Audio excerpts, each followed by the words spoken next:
Cameron! Dépêche-toi. Vous faites quoi, C'est là? rien, viens. Dépêche-toi. Cameron! Vous êtes qui, vous? Ton vrai prénom, c'est Mika. D'accord, tu es mon fils. Maman, Tu n'es pas le fils de qu'est-ce cette qu'elle dame. raconte, la dame? J'en sais rien, c'est une dingue. Vous Allez! m'avez volé mon fils. Cette femme s'appelle Léa. Elle est ensuite arrêtée par la police pour être interrogée. Les enquêteurs découvrent qu'il y a 8 ans, un incendie a ravagé la maison de Léa. Après cette tragédie, son fils a mystérieusement disparu. Des années plus tard, Léa n'a jamais abandonné ses recherches. Jusqu'au jour où, pendant son travail, elle rencontre un jeune garçon. Le garçon est né le même jour que son fils, et il possède même la même tache de naissance sur le bras. Pour Léa, ces détails prouvent une chose. Ce garçon est son fils disparu. Elle s'introduit discrètement chez Cameron, le garçon. Là-bas, elle découvre que sa mère est une ancienne camarade de classe. Vous avez suivi un cours de yoga prénatal ensemble? Oui, jusqu'à ce qu'elle arrête de venir.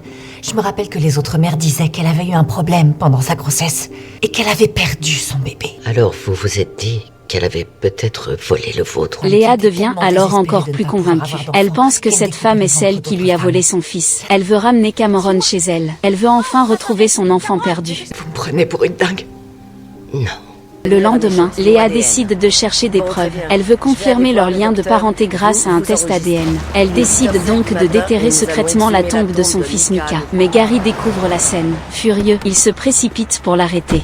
C'est une tombe de bébé que vous déterrez. Gary, écoutez, c'est la seule façon d'en être sûr. Non, j'en suis sûr. Ma sœur est cinglée et apparemment, c'est contagieux. Arrêtez, arrêtez, non, c'est le cercueil de mon neveu. Monsieur, vous n'avez pas mon accord. Mais ce qu'ils découvrent les choque tous. Le cercueil est complètement vide. L'incendie Le feu, de l'époque n'a en réalité jamais laissé de corps. Léa regarde le cercueil vide, totalement bouleversée. Elle retourne en prison et apprend la nouvelle à Gary. Elle reste persuadée que Mika est toujours vivant.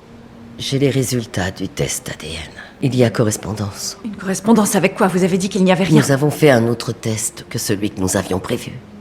Ce sont les résultats ADN provenant de prélèvements buccaux. Nous avons testé Cameron. Son ADN a été comparé au vôtre et au sien, et le sien correspond bien.